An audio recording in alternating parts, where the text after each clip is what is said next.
Ihya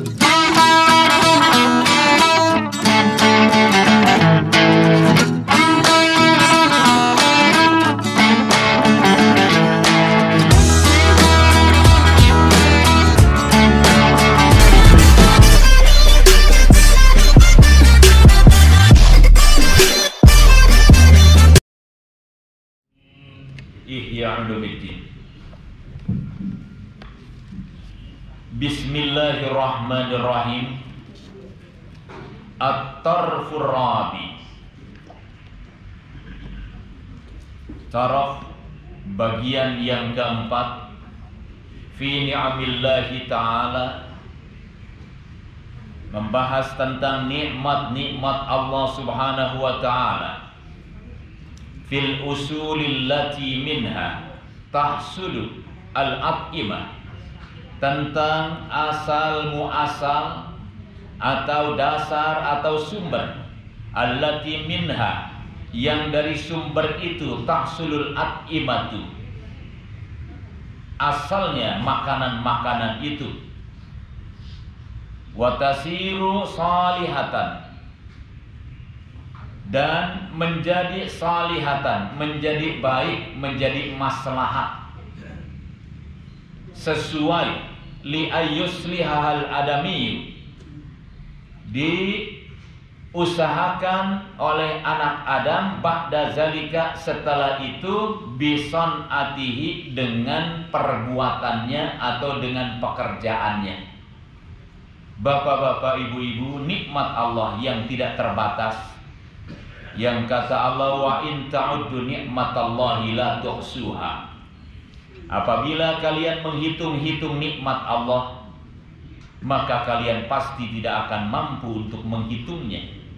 Al-Imamul Ghazali di sini membahas satu nikmat yang setiap orang semua terlibat dan merasakan kenikmatan-kenikmatan itu, yaitu tentang masalah makan saja.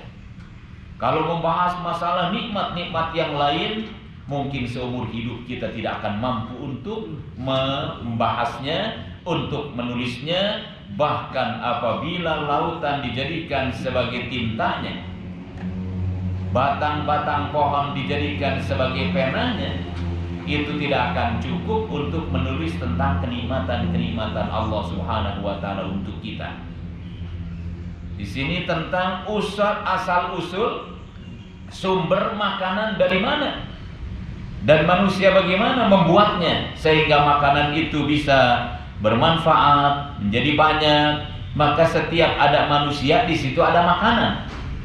Kalau kita melihat keadaan alam ini, orang di dalam hutan bisa kelaparan, tapi di luar hutan, di banyak manusia, orang bisa dapat makanan. Kenapa? Karena manusia wa tasiru salihatan li ayyuslihal adamiyyu. Ada manusia, ladang yang tadinya gersang, bisa ditanamin jagung, bisa ditanamin padi, bisa ditanamin berbagai macam makanan, maka akhirnya jadilah makanan. Karena apa?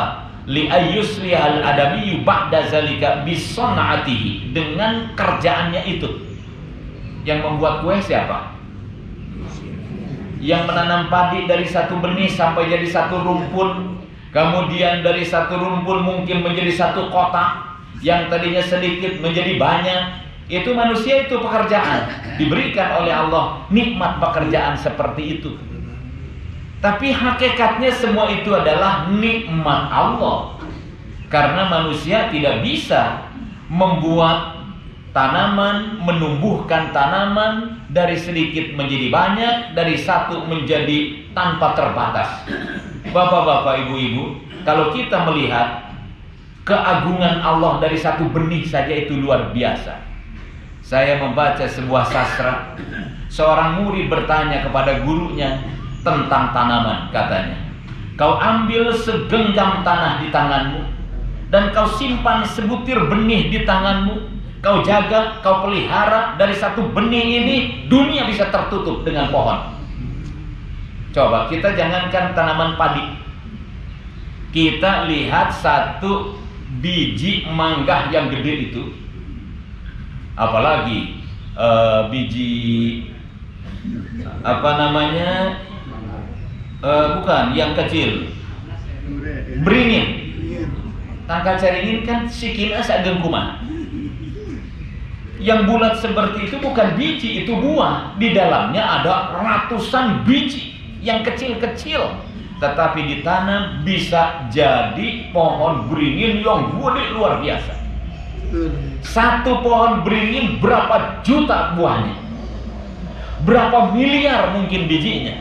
Kalau ditanam, katutup tak aku caringin gue. Dunia ini, misalnya satu mangga, ditanam oleh kita satu buah, jadi pohon, buahnya sewarasiki.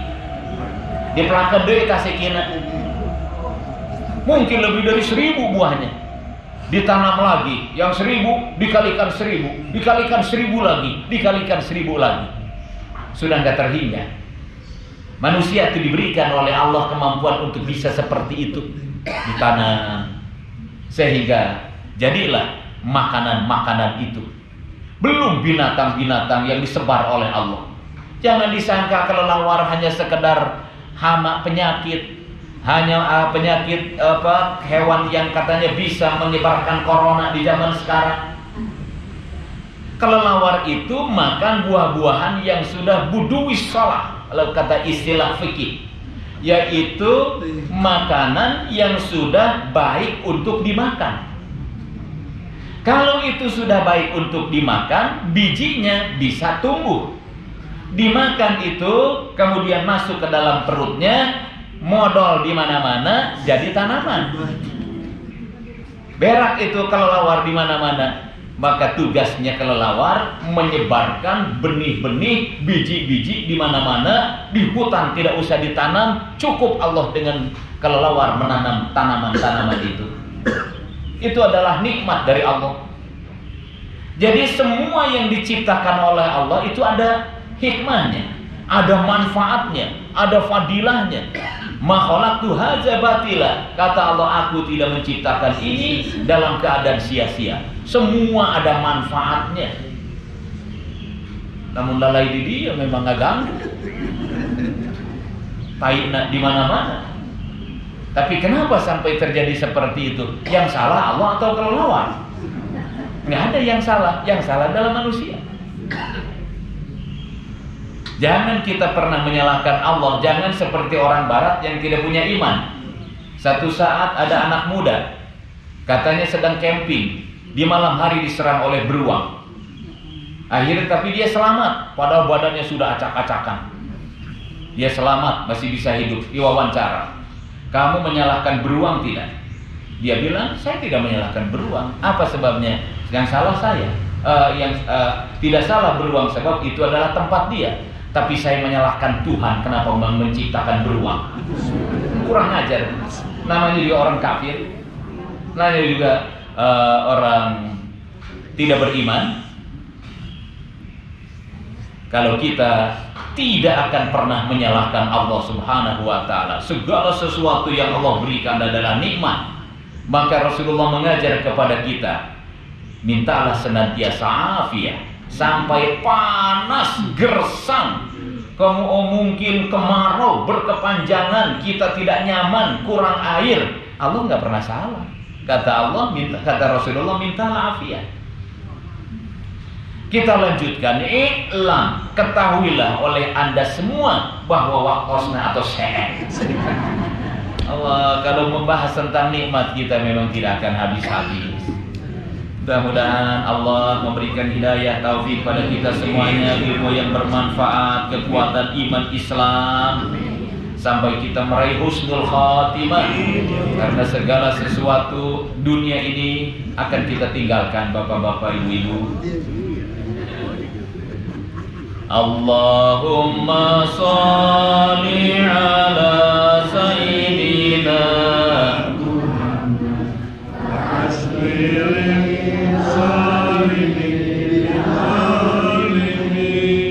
Allahumma sholli ala sayyidina Muhammad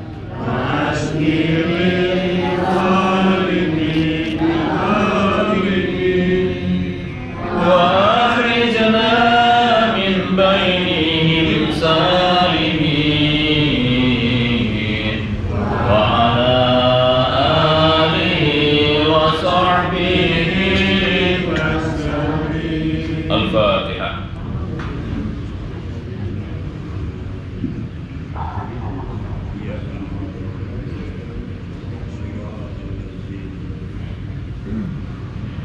Bismillahirrahmanirrahim.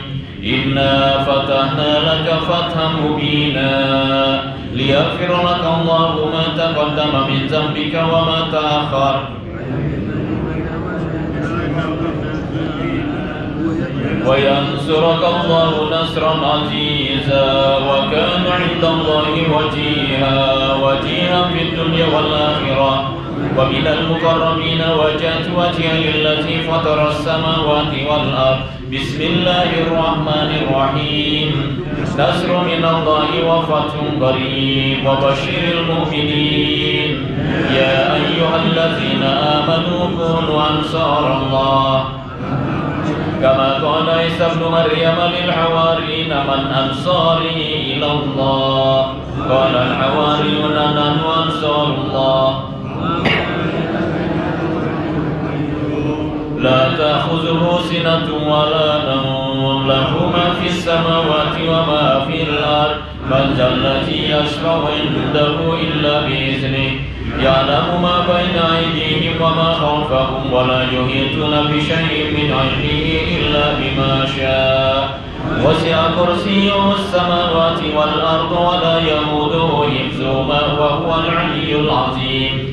بسم الله الرحمن الرحيم. لو أنزلنا هذا القرآن على جبل لرأيته خاشعا متصدعا من خشية الله وتلك الأمثال نضربها للناس لعلهم يتفكرون. والله الذي لا إله إلا هو عالم الغيب والشهادة والرحمن الرحيم. والله الذي لا إله إلا هو الملك القدوس السلام المؤمن المهيمن العزيز الجبار المتكبر سبحان الله عما يشركون. والله الخالق البارئ المصور الأسماء الحسنى يسبح له ما في السماوات والأرض وهو العزيز الحكيم. وإذ النفس بالله تعالى من كل ما يسمع بأذنين ويبصر بعينين ويمشي برجلين ويبطش بيدين ويتكلم بشفتين. أصدت نفسي بالله الخالق الأكبر من شر ما أخاف وأحذر من الجن والإنس وأن يضروني أجداره. وتقدست أسماء ولا إله غيره. اللهم إني أجعلك في نحور أعدائي وأعوذ بك من شرورهم وتحيلهم ومكرهم ومكائدهم. أدفنا من أراد بعداوة من الجن والإنس يا حافظ يا حفيظ يا كافي يا مهين. سبحانك يا رب معظم شأنك وعز سلطانك وأرفع مكانك. تأسمت بالله وبأسماء الله وبآيات الله وملائكة الله وأنبياء الله وبرسل الله والصالحين من عباد الله. أسألت نفسي بلا إله إلا الله محمد رسول الله صلى الله عليه وسلم. اللهم ارزقني بعينك التي لا تنام واكنفني بكنفك الذي لا يرام وارحمني بقدرتك علي فلا أهلك وأنت ثقتي ورجائي. يا غياث المستغيثين يا درك الهالكين. اكفني شر كل طارق يترك بليل أو نهار إلا طارقا يترك بخير إنك على كل شيء قدير. بسم الله أرقي نفسي من كل ما يؤذي ومن كل حاسد. الله شفاعي بسم الله رقيق. اللهم رب الناس أذهب الباس اشف أنت الشافي وعافي أنت المعافي. لا شفاء إلا شفاء شفاء لا يغادر سقما ولا ألما. يا كافي يا وافي يا حميد يا مجيد. ارفع عني كل تاب شديد وافني من الحد والحديد والمرض الشديد والجيش العديد. واجعلني نورا من نورك وعزا من عزك ونصرا من نصرك وبهاء من بهائك وعطاء من عطائك وإراسة من إراستك وتأييدا من تأييدك يا ذا الجلال والإكرام والمواهب العظام. أسألك بك ولا أسألك بعهد غيرك أن تكفيني شر كل شر إنك أنت الله الخالق الأكبر. وصلى الله على سيدنا محمد وآله وصحبه وسلم تسليما طيبا مباركا فيه. والحمد لله رب العالمين ظاهرا وباطنا وعلى كل حال يا أرحم الراحمين. والحمد لله رب العالمين. Assalamualaikum warahmatullahi wabarakatuh.